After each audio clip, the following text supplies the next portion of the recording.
Ebola Chrono. Ebola Chrono avec Korkaba.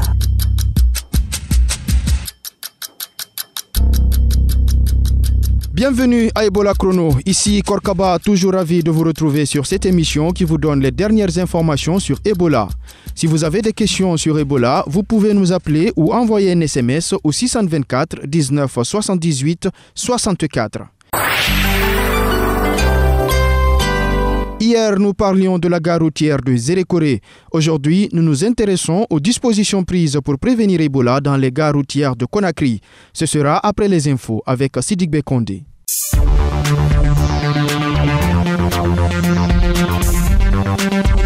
Bonjour Koka, bonjour à tous. La Banque africaine de développement compte débloquer 300 millions de dollars US pour aider les pays touchés par le virus Ebola à investir dans les secteurs de la santé, de l'éducation, de l'eau et l'assainissement et de l'agriculture. La BAD prévoit aussi 2 nouvelles opérations post-Ebola chiffrées à 523 millions de dollars américains qui permettront de renforcer les secteurs de la santé et du transport. Cette institution va soutenir la création d'un centre d'excellence pour la surveillance et la prévention des épidémies sur le continent africain. Cette infrastructure sera baptisée Centre africain de prévention et de contrôle des maladies CDC dirigé par l'Union africaine.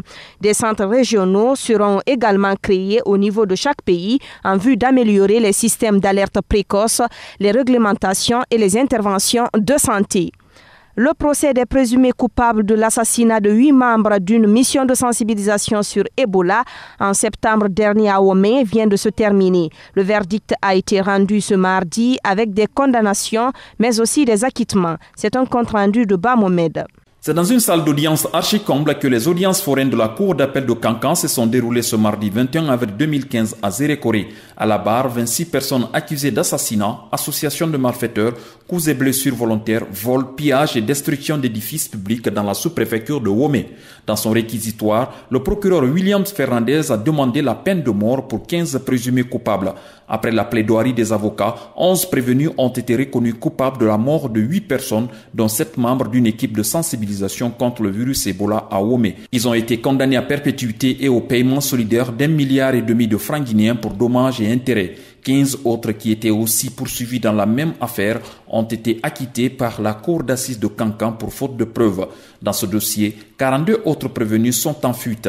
Le procureur général près de la cour d'appel de Kankan a sollicité le lancement d'un mandat d'arrêt contre ces personnes en cavale afin qu'elles soient rattrapées et jugées. Le juge Mohamed Senk Diop rappellera enfin que les avocats de la défense ont 6 jours pour se pourvoir en cassation. Il faut rappeler que le 16 septembre 2014, une mission de sensibilisation s'est rendue dans la sous-préfecture de Womé, située à environ 50 km de Zérékoré, pour la sensibilisation des populations sur la maladie à virus Ebola. Opposés à ces activités, des citoyens de la dite localité avaient attaqué la délégation à coups de gourdin et de machettes.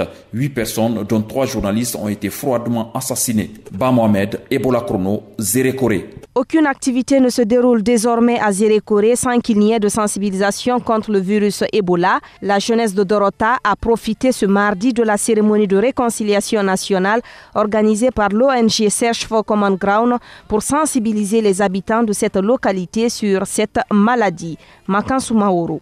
On est mieux ensemble. C'est sous ce slogan que la jeunesse de Dorota a signé son pacte de solidarité ce mardi 21 avril à Zérékoré. Mieux ensemble aussi pour lutter contre Ebola. Sur les lieux de la cérémonie, les membres du comité de veille contrôlent la température de tout le monde et passent des messages de prévention d'Ebola. Bamo Haba est membre du comité de veille à Dorota. Tant que ce n'est pas déclaré 0 cas fait dans toutes les régions, Ebola est toujours là. Partout où il y a une masse, il y a des attroupements. Nous, comité de veille, nous devrons venir sensibiliser la population. Si le quartier Dorota a été le point de départ de toutes les manifestations contre la riposte Ebola à Zérékoré, cette situation a changé depuis. Ebola est devenu une réalité pour tous les habitants, explique Bangal Bayo, chef du quartier Dorota 2. Au départ, ça n'allait pas puisque les gens ne croyaient pas. On a sensibilisé dans les différents secteurs pour pouvoir prouver par A plus B que le virus Ebola existe à Dorota. Ousmane Sangaré et Zobolemu Suzanne sont de ce quartier. Malgré qu'il n'y a plus de cas d'Ebola, il invite la population à ne pas baisser la garde. L'Ebola n'est pas parti d'abord. Ça continue. On doit toujours continuer à renforcer les mesures d'hygiène.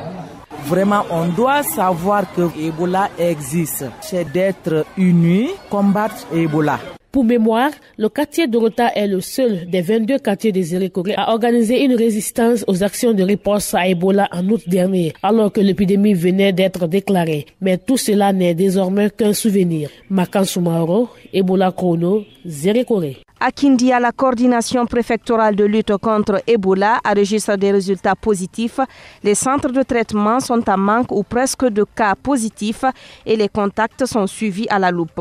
Notre reporter Mohamed Koma est sur place. Dans le dernier rapport de la situation épidémiologique de la fièvre Ebola, la coordination préfectorale de Kindia note qu'il n'y a plus que 2 patients hospitalisés à ce jour. La marieuse Fatoumata Silla et son enfant.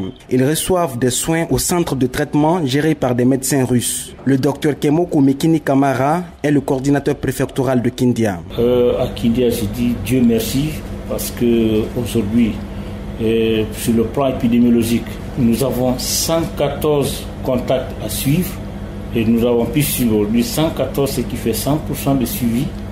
Alors le nouveau cas que nous avons eu hier, c'est-à-dire que l'enfant de la femme qui est hospitalisée au CREMS, on a eu 6 nouveaux contacts avec cet enfant, ce qui nous amène à 114 contacts à suivre. Selon le coordinateur préfectoral, cette localité située à 135 km de Conakry est dans la dernière ligne droite pour déclarer la fin de l'épidémie sur le plan local. À nouveau, le docteur Kemoko Mikini Kamara. Il y a la surveillance active que nous sommes en train de mettre dans le district.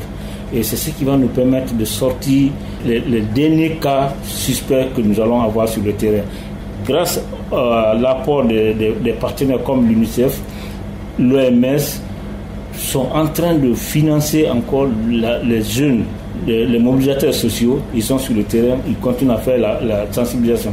Donc ce sont ces actions qui vont nous permettre vraiment de dénicher les derniers cas d'Ebola dans la préfecture de Kindia. Nous sommes dans le dernier virage avec la communauté et les autorités locales.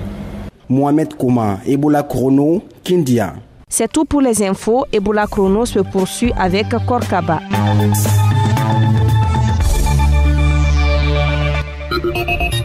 Petit lexique Ebola avec Dr Fatumbo. Question du jour, qui peut transmettre Ebola? Alors, pour transmettre le virus à une autre personne, il faut d'abord que le virus sorte du corps de la personne malade pour qu'il puisse rentrer dans le corps d'une personne qui n'est pas malade. Alors, pour qu'il sorte du corps d'une personne malade, il faut d'abord que la personne soit malade. Donc, la personne qui peut transmettre Ebola est une personne d'abord qui a des signes et des symptômes de maladie. Ça veut dire qu'elle doit être en train de vomir ou bien elle doit être en train de se sentir très fatiguée et très mal, qu'elle doit être en train d'avoir la diarrhée ou bien qu'elle doit être en train d'avoir la fièvre et donc de transpirer. C'est comme ça que le virus sort du corps. Il va sortir par le vomi, il va sortir par la diarrhée, il va sortir par la transpiration de la personne qui a la fièvre. Maintenant, il faut que le virus, il entre dans le corps de la personne qui, elle, n'a pas la maladie. Pour que cette personne-là, le virus rentre en elle, d'abord, la partie la plus facile pour le virus de rentrer, c'est là où il n'y a pas de peau. Parce que la peau, c'est une très grande protection que tous les êtres humains ont contre les virus et contre d'autres organismes qui attaquent le corps. Donc d'abord, le virus, il aime entrer là où il n'y a pas de peau. Donc si par exemple, il y a un peu de vomi ou un peu de diarrhée ou un peu de sueur qui rentre dans l'œil, il n'y a pas de peau. Donc ça peut rentrer, le virus peut rentrer à l'intérieur à travers l'œil. Ou bien il peut rentrer à travers les lèvres. Si par exemple quelqu'un a vomi ou a eu un peu de diarrhée ou bien a touché le vomi ou la diarrhée et l'amène à ses lèvres, eh ben les lèvres, le virus il aime bien les lèvres parce que là-bas il n'y a pas de peau. Il n'y a pas aussi de peau à l'intérieur du nez, à l'intérieur des narines, et il n'y a pas de peau là où il y a les petits trous en bas de notre corps.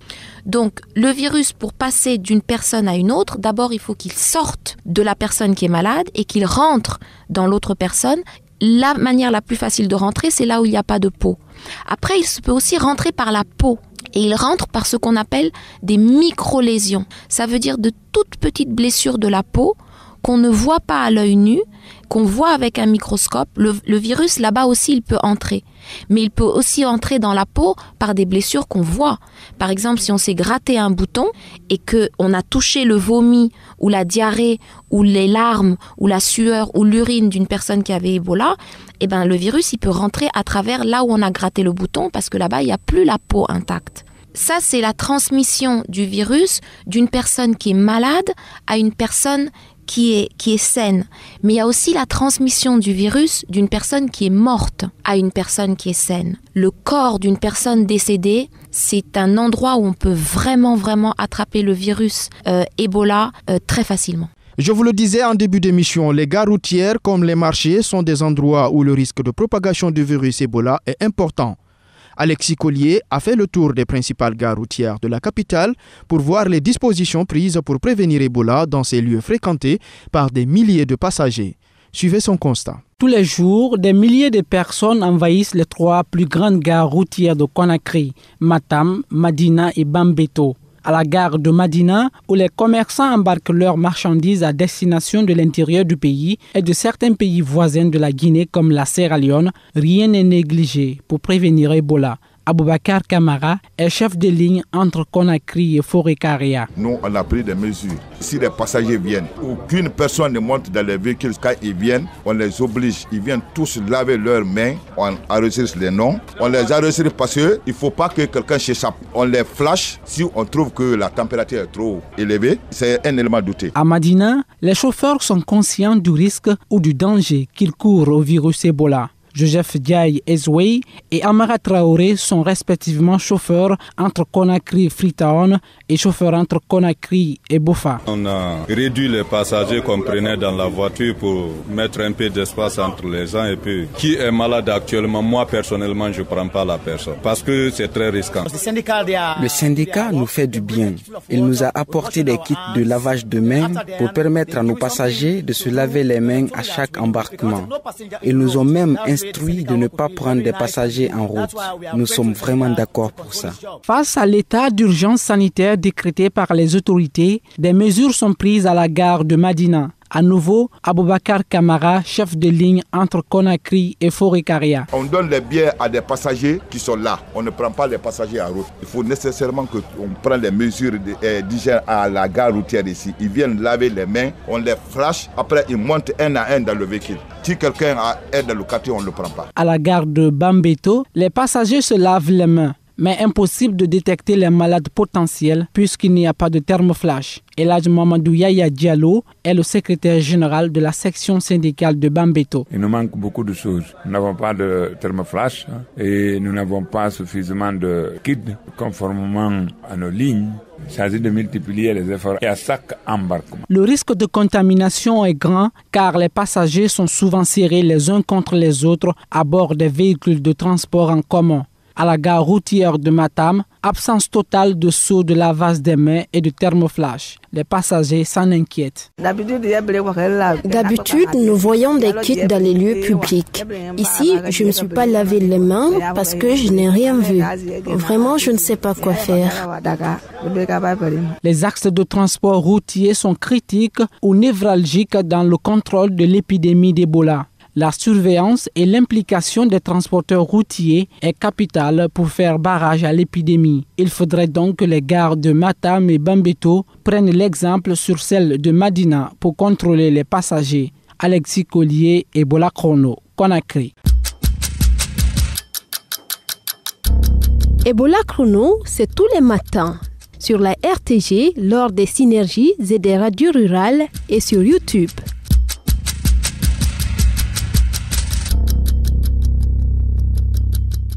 Nous marquons une pause en musique avec Master X et juste après lui, vous aurez le message du jour. Dans la main, chassons Ebola, sans se donner vraiment les mains à cause d'Ebola.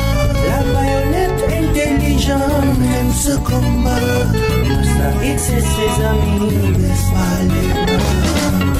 Sale virus invisible, nous abrite possible. N'était pas invincible. C'est vrai que t'es terrible, mais prise en charge à temps. Guérir c'est possible. Armés de savon, de javel ou de bloc, pour stopper tous ces morts qu'on déplore. Unis, on est fort, un effort suffit pour mettre ce virus dehors. On est fort, pour ça mes amants. Anyambolo la coca la dia lusania, kadomini nusania, ebola diwa jaman. Mohamed Tora ebola jankaroni bolo, alamala njira lula. Meno kene nene, ankala ba wululo, alalala tigele ebola di. Ok. Ebola la Guinée à Dalazu, Sinao à Yezu, Ebola Giwula à Dalazu, Davé Benel Dortolo Lazu, Abenalouazou, Abenalouazou. Je suis Monseigneur Vincent Koulibaly, archevêque de Conakry. Je voudrais interpeller mes compatriotes, en particulier ceux qui ne croient pas encore à l'existence de cette réalité.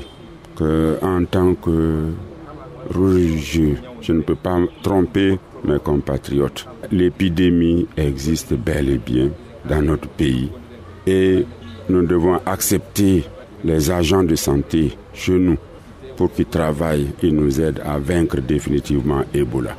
Et je voudrais aussi demander que nous ne nous laissions pas entraîner par des rumeurs, par beaucoup de choses qui peuvent sortir de gauche à droite pour démobiliser, déstabiliser notre population.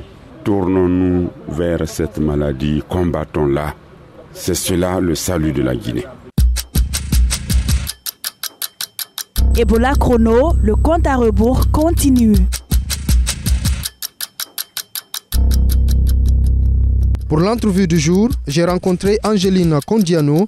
Elle est promotrice de santé à MSF. Elle nous explique leur travail. Nous, on est là pour augmenter le niveau de connaissance de la population sur Ebola parce que les gens sont mal informés, ils ignorent la maladie, ils ne croient pas à la maladie. Et on est là aussi pour lutter contre les fausses croyances sur la maladie. On est là aussi pour lutter contre la stigmatisation parce que si les patients guéris sortent, ils vont dans la communauté. Il y a la communauté qui est là pour les stigmatiser. Et on est là aussi pour promouvoir la prise en charge qu'on fait aux malades. La prise en charge elle est gratuite. Toutes les activités qu'on fait au centre de prise en charge aussi, on explique ça aussi à la famille, à la communauté. Comment faites-vous pour être en contact avec les personnes que vous sensibilisez? Vous le faites sur place au niveau du centre ou bien vous vous déplacez? Oui, on le fait non seulement au niveau du centre et aussi nous partons dans la communauté aussi pour faire la sensibilisation. Et pour ce qui est des communautés, en allant dans les communautés pour la sensibilisation, comment ça se fait? Comment vous programmez cela? Et par rapport à la communauté, on voit les priorités. Par exemple, si le mois là, si la majorité des cas viennent, par exemple, dans tel quartier, on prend d'abord contact avec le chef de quartier, on l'explique notre motif pourquoi on est là, c'est pour venir sensibiliser la communauté ici, dans son quartier. Et avant de commencer dans le quartier, on fait d'abord avec eux, les chefs quartiers, les secrétaires, le bureau du quartier, on les regroupe d'abord, on fait une séance avec eux, avec la boîte à images, avec un film sur le CTE, on explique qu'est-ce qui se passe au CTE. Et après ça, quand ils sont d'accord, ils nous donnent la liste des chefs secteurs et leurs contacts. Et nous, les équipes, on planifie des séances de sensibilisation. Et par rapport au CTA aussi, et au centre de prise en charge Ebola aussi, dès qu'un parent vient en visite pour la première fois, on lui fait le tour du centre là-bas pour au moins lutter contre les fausses rumeurs. On lui dit que la visite est autorisée et les gens qui travaillent ici, c'est des Guinéens comme vous. Combien de personnes composent l'équipe des promoteurs de santé de MSF ici? Donc, par rapport aux superviseurs de la communauté, ils sont au nombre de 10. On les a divisés dans les communes. Tu vois, chaque superviseur a 10 quartiers. Les quartiers là aussi, chaque quartier aura un promoteur de la santé. Est-ce que vous rencontrez des difficultés? Avant, il y avait beaucoup de difficultés et il y a même les gens qui ne voulaient même pas qu'on parle de Ebola auprès d'eux. Mais maintenant, ça commence à aller un tout petit peu. Donc les gens commencent à comprendre que Ebola existe en Guinée. Nous devons se donner la main pour vaincre Ebola. Merci madame.